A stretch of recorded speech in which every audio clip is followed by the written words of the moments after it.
Once upon a time, on a cold rainy night in the busy city of Lagos, the rain had been falling since evening, washing the streets of Lekki clean like the sky was angry, yet peaceful. Cars moved slowly through the flooded road, their headlights cutting through the thick curtain of rain. Thunder rumbled from far away, and flashes of lightning lit up the wet rooftops of expensive houses. Inside a silver SUV sat Clara Adams, a stunning woman in her mid-30s. Her beauty was the type that made people turn twice. Bold, yet graceful. She wore a cream-colored office suit, and her hair, a shoulder-length wavy weave with golden highlight, framed her face in a way that made her look both powerful and elegant. Clara worked hard for everything she had. She was the head of finance at a large firm in Lagos. Respected, disciplined, but lately, very tired. The day had been long, filled with endless meetings, tough clients, and fake smiles. As the wiper brushed away the rain again and again, she sighed deeply. Another long day, she muttered, resting her hand on the steering wheel. The road was quiet. It was almost 9 p.m. and most people were already home. She turned near her estate gate. The streetlight flickered weakly. When her headlight caught something unusual, a man stood by the roadside, drenched completely, his clothes clinging to his body. His shirt was torn, and his left arm hung stiffly by his side. He looked weak, lost, and half-conscious. Clara slowed down. Her heart skipped. "Oh my God," she whispered. For a few seconds, she did nothing. Her mind screamed, "Don't stop." Lagos nights were dangerous. People had heard stories. Fake accidents, robbers pretending to be hurt. But as she watched him sway on his feet, her heart ached. He wasn't acting. He looked like he was dying. She bit her lip and whispered to herself, "Lord, please, let this not be a mistake." She rolled down her window slightly. "Hello? Are you all right?" she called out. The man turned slowly, the rain dripping from his hair. His face was pale, eyes half closed. "Please, help me," he said weakly, before collapsing onto the muddy ground. Clara's eyes widened. "Oh no." She threw her umbrella open and ran into the rain. It was cold and heavy. Her heels splashed in the puddle as she bent beside him. His pulse was faint, and his clothes were soaked in blood from a small cut on his forehead. "Sir, can you hear me?" she asked, shaking him gently. He only groaned. She looked around. The street was empty, no one to call for help. So she did the only thing her heart told her to do. With all her strength, she lifted his arm around her shoulder and dragged him toward her car. It wasn't easy. He was tall and heavy, but she managed to get him into the back seat. Water and mud smeared the leather, but she didn't care. She jumped back into the driver's seat and started the car. Her voice trembled as she said softly, "Stay with me, okay? I'm taking you to the hospital." The man didn't respond. His head rested weakly against the seat. The rain continued to pour as she drove, her heart pounding. The road was slippery, but she didn't slow down. Her wavy golden hair clung to her neck, strands sticking to her face, yet she didn't even notice. 15 minutes later, she stopped at City Care Private Hospital, the only one open nearby. She honked and shouted for help. "Nurse! Somebody! Please help me!" Two attendants came running with a stretcher. "What happened, madam?" one asked. "I found him on the road. He's bleeding," she said, her voice shaking. "Are you related to him?" Another asked. Clara hesitated. "No, but please, treat him first. I'll take care of the bills." They nodded and rushed him inside. She followed, her shoes squeaking on the tiled floor, her heart still racing. Inside, the bright light of the hospital made her blink. The smell of antiseptic filled the air. A nurse handed her a form. "Please, ma'am, we need you to fill in your details for the record." Clara scribbled her name, number, and address quickly, then stood near the ward's glass window, watching as doctors worked on the man. After a while, one nurse came out and said softly, "He's unconscious, but stable. You brought him just in time." Clara exhaled with relief. Thank God. She turned one last time toward the man. He lay still, an oxygen tube near his nose, his hand bandaged. There was something peaceful about his face, like someone who had been running from pain but finally found rest. She whispered under her breath, I don't even know who you are, but something told me to stop. As she stepped back into the night, the rain still poured. The sound of thunder rolled through the clouds. She opened her umbrella, her golden hair glistening under the street light. Before getting into her car, she looked up at the sky and said quietly, God, I hope I did the right thing. Her SUV disappeared slowly into the wet road while the man she rescued lay asleep inside the quiet hospital room. The next morning, the rain had stopped, but the sky still looked tired. Clara woke up late. She had barely slept. All night, she kept thinking about the man she found, the stranger lying in that hospital bed. She tried to shake off the thought and focus on work, but her mind refused. After breakfast, she finally said aloud, let me just check on him and be sure he's fine. She picked up her bag, wore a soft pink dress, and let her wavy golden hair fall freely over her shoulders. Then she drove back to City Care Private Hospital. Inside the ward, the man was awake. His arm was bandaged, and an IV line ran into his hand.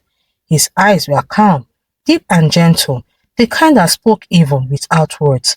When Clara entered, he tried to sit up, but winced in pain. Please don't move, she said quickly, walking closer. He looked at her, confused for a second, then whispered, you are the lady from last night, right? Clara nodded. Yes, you were unconscious. I brought you here. The man looked around slowly, trying to make sense of where he was. I don't remember much, he said softly. I think I had an accident. My head hurts. The nurse entered, smiling. He's lucky, ma'am. No major internal injury, just mild concussion and exhaustion. You truly helped him. Clara smiled faintly. That's a relief. The nurse left them alone. For a few seconds, silence filled the room. Clara could hear the beeping of the monitor beside his bed. Do you have anyone I can call? A friend? Family? She asked. He paused for a long time before answering. I don't remember, he said, frowning. My name is Daniel, but my last name... He touched his head. It's blank, everything feels empty. Clara's face softened. It's okay. Maybe the memories will come back slowly. He smiled weakly. You must have thought I was a thief or something. Clara chuckled. Honestly, I almost drove off. They both laughed quietly, breaking the tension. Then Daniel's eyes grew serious again. You saved my life. I don't even know how to thank you. Just get better, she said kindly. That's enough for me. Over the next few days, Clara visited him every evening after work. She brought him fruit, light food, and sometimes magazines to read. The nurses began to whisper, calling her the lady who brought the stranger. Daniel always smiled when she entered. He was polite, calm, and surprisingly intelligent. Despite not remembering much, he spoke with grace, like someone used to a better life. One day, while peeling an orange for him, Clara asked jokingly, are you sure you are not secretly a prince or something? Daniel smiled faintly. I don't feel like one right now. She laughed. Maybe you're an engineer or a writer. Maybe, he said softly. All I know is you didn't have to help me, but you did, and I'll never forget that. Clara looked at him for a moment. There was something peaceful in his voice, the kind of peace she hadn't felt in a long time. Later that week, her best friend, Vanessa, visited her at home. Vanessa was the loud, stylish type, the opposite of Clara. When Clara told her about Daniel, Vanessa's eyes widened. Wait. You picked a strange man from the road and paid his hospital bills? Clara smiled nervously. He was dying, Vanessa. I couldn't just leave him there. Vanessa folded her arms. Clara, you are too soft. What if he's pretending? People fake accidents every day. You know Lagos. Clara sighed. I know, but I saw the pain in his eyes. He wasn't faking it. Vanessa rolled her eyes. I hope you are not falling for him already. Clara laughed. Don't be silly. I just want to help him recover. That's all. Vanessa smirked. Okay, oh. Just don't say I didn't warn you when your mystery man turns out to be an actor. They both laughed. But deep inside, Clara felt something different. Something she couldn't explain. A week later, Daniel was well enough to walk slowly around the hospital compound. The doctor told him he could be discharged soon. When Clara came that evening, he said quietly, I don't know how to thank you. You've done more than enough for a stranger. Clara smiled. Don't worry. Maybe one day you'll repay the favor. He looked at her with soft eyes. Maybe I will. As she left the hospital that night, the wind blew gently through her hair and she smiled to herself. 2 weeks later, Daniel was discharged from the hospital. The doctor said he was healing well, but he still needed rest. His memory was slowly coming back, small flashes of name and places, but not enough to say where he came from. When Clara came to pick him up, he looked fresh. He wore a clean white shirt she had bought for him, and his face looked calm, even though he still walked slowly. So, where will you go now? She asked gently as they stepped out of the hospital. Daniel looked away. I wish I knew. I don't remember where home is. Not yet. Clara felt a sting of pity. She couldn't imagine being lost in the world with nowhere to go. After a short silence, she said softly, You can stay at my place for a few days, just until you figure things out. Daniel's eyes widened. I can't inconvenience you, Clara. It's fine, she said firmly. You're not a burden, just temporary, okay? He nodded slowly, grateful but still unsure. Thank you. I don't know what I did to deserve your kindness. Clara smiled. Maybe it's not about what you did. Maybe it's about who you are. Her house was a beautiful duplex in a quiet part of Lekki. White walls, tall palm trees, and a small garden she rarely visited. Inside, everything was neat and well arranged. Modern furniture, cream curtains, and soft music always play in the background. Grace, her young housemaid, was surprised to see Daniel arrive with her. Madam, who be this fine man? Grace asked, whispering in pidgin. Clara smiled. He's a guest, Grace. He'll be staying for a few days. Please make him comfortable. Grace looked at him again and nodded, hiding her shy smile. Yes, ma. Daniel thanked her politely. He noticed how everything around the house spoke of class and peace, but also a quiet loneliness. Days turned into a gentle routine. Daniel helped around the house, fixing things that hadn't worked in months. A leaking tap, a broken door handle, even the garden light that hadn't come on since Christmas. Clara was surprised. I didn't know you were this handy. Daniel smiled. I guess I must have been useful before I lost my memory. In the evenings, when Clara returned from work, she often found the house smelling of cooked food. Daniel would be in the kitchen, sleeves rolled up, stirring something on the gas. You cooked again? She asked one night, smiling. Just rice and stew, he said shyly. I hope I didn't ruin your kitchen. Clara laughed softly. You didn't. It smells better than mine. Grace started calling him Oga Daniel. The neighbors began to whisper.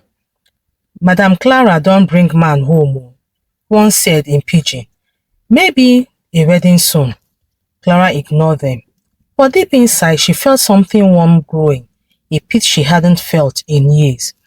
One Friday night, after dinner, they sat on a balcony together. The sky was clear, and the sound of crickets filled the air. Daniel leaned back in his chair. It's strange, he said softly. Sometimes I feel like I've been here before. Not this place, but this kind of calm. Clara looked at him. Maybe your heart remembers what your mind forgot. He smiled faintly. Maybe, but I also feel like I was always running from something or someone. And now, for the first time, I feel safe. Her heart softened. She wanted to ask more, but she didn't. Instead, she said quietly, You are safe here. They sat in silence for a while. The night breeze played with Clara's hair. For a moment, it felt like time stopped. Just two souls sharing peace after storms they didn't talk about. But soon, things started to change slightly. Daniel began getting phone calls, short, quiet ones. He always stepped outside to answer them. Clara noticed but said nothing at first. One evening, while clearing the table, she asked casually, "Who keeps calling you these days? You talk so quietly." Daniel froze for a second, then smiled faintly. "Just someone who's been helping me find my records." Clara nodded slowly. "Okay," but deep inside, a small worry began to grow. The next morning, Vanessa came to visit again. As soon as she entered, her eyes widened. "Clara, so the stranger now lives with you? You never told me that part." Clara sighed. "Already tired. It's not what you think, Vanessa. He's just staying here for a while." Vanessa smirked. That's how it starts. You feed him, he smiles, you fall in love, and next thing, wedding bells." Clara burst out laughing. "Please, he's just a guest, nothing more." But that night, as she lay on her bed, staring at the ceiling, she couldn't stop thinking about Daniel's quiet smile, or how his voice always carried peace. She whispered to herself, "Nothing more, right?" The next few weeks passed quietly. Clara's life had slowly changed since Daniel moved in. The house no longer felt empty. There was laughter, warm food, and the sound of someone humming in the kitchen. But behind all that peace, something else began to grow. Doubt. It started one Thursday night. Clara came back from work, tired, dropped her bag on the sofa, and went upstairs to change. As she passed Daniel's room, she heard a faint voice. At first, she thought he was watching TV, but when she paused, she realized he was on the phone. His voice was calm, but serious. "No, don't let them know where I am yet," he said softly. "I'll handle it when the time is right." Clara froze. Her heart began to beat fast. She quietly stepped back, not wanting him to know she overheard. That night, she barely ate. Her mind kept asking the same question. Who is he talking to? What is he hiding? The next morning, Daniel acted normal, helping Grace carry groceries, watering the plant, even smiling as if nothing was wrong. But to Clara, everything suddenly felt strange. At work, she couldn't focus. Her colleague asked, "Clara, are you okay? You look lost." She forced a smile. "I'm fine." But she wasn't. When she returned home that evening, Vanessa was already waiting for her at the gate, holding a small bag of snacks. "Clara," she called, walking in with her loud voice. "I came to see this mystery man again." Clara laughed weakly. "Vanessa, not today, please. I'm not in the mood." Vanessa looked at her closely. "What happened?" Clara hesitated, then said quietly, "I think Daniel is hiding something. I heard him talking on the phone last night. He said something like, 'Don't let them know where I am.'" Vanessa gasped. "What? That sounds suspicious.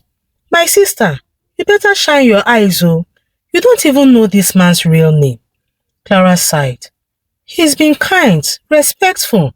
I don't want to believe he's a bad person." Vanessa folded her arms. Kindness doesn't mean innocence. You better ask questions before he disappears with your peace." Her words echoed in Clara's head long after Vanessa left. That night, Clara waited in the living room. When Daniel came out of his room, she stood up. "Daniel," she said quietly, "we need to talk." He stopped and looked at her, surprised. "Okay, what's wrong?" She folded her arms. "Who were you talking to last night?" "I heard you." He went silent. His eyes shifted slightly. Then he said softly, "It's not what you think." "Then what is it?" she asked. "Who are you hiding from? Or should I ask, who are you hiding with?" Daniel sighed deeply. "Clara, I can't explain everything now. But please, trust me, I mean no harm to you." Her heart pounded. "Then tell me the truth." He looked at her for a long time, his eyes full of sadness. "Not yet, but soon, I promise." Clara's voice trembled. "That's not good enough, Daniel. You've been living in my house, eating my food, acting like everything is fine, and now you say not yet? Do you even know what that sounds like?" He lowered his head. "I'm sorry."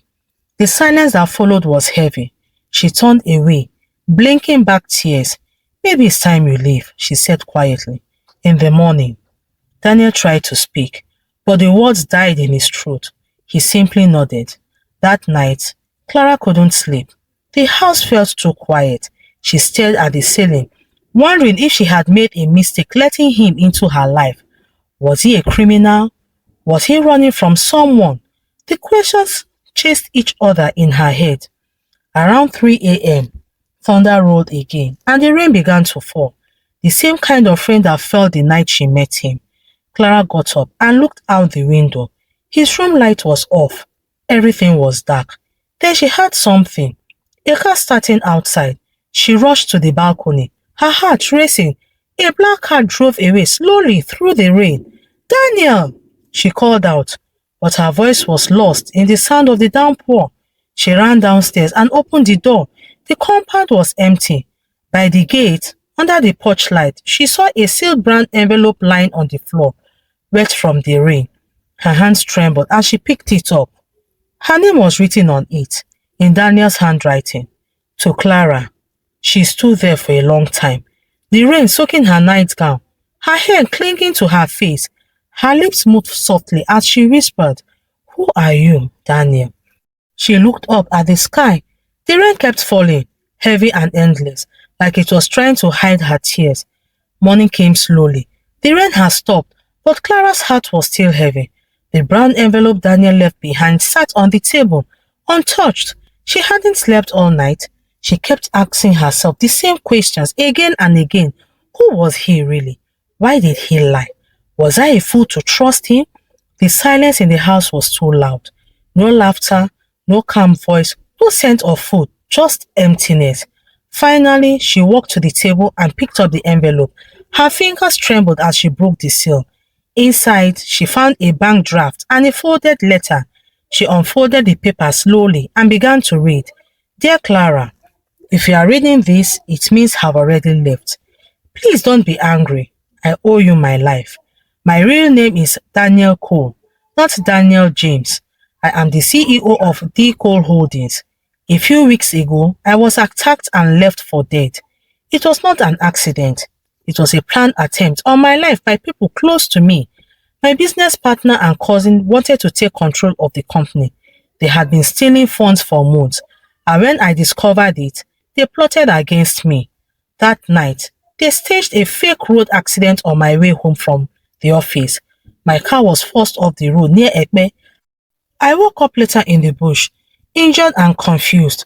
Somehow, I managed to walk until I reached the city, but I collapsed before I could find help. That was when you find me, Clara, standing helpless in the rain, yet still choosing to stop for me. Clara gasped, softly as she read on, her eyes wide in disbelief. I had to disappear to stay alive. When you found me that night, I had nothing, no phone, no ID, no strength. You took me in when I had no name. You cared for me like a friend when everyone else had turned away. For that, I will forever be grateful. I couldn't tell you who I was, Clara. It was too dangerous. If they found out where I was hiding, you would have been hurt too. I'm leaving now to face those who betrayed me, but I want you to have this draft. Not as payment, but as a thank you for saving my life. You reminded me that kindness still exists. Daniel Cole. Clara read the letter twice, her tears dropping on the paper. She whispered softly, "Oh, Daniel, why didn't you just tell me?" Her legs felt weak. She sat down and covered her face with her hands.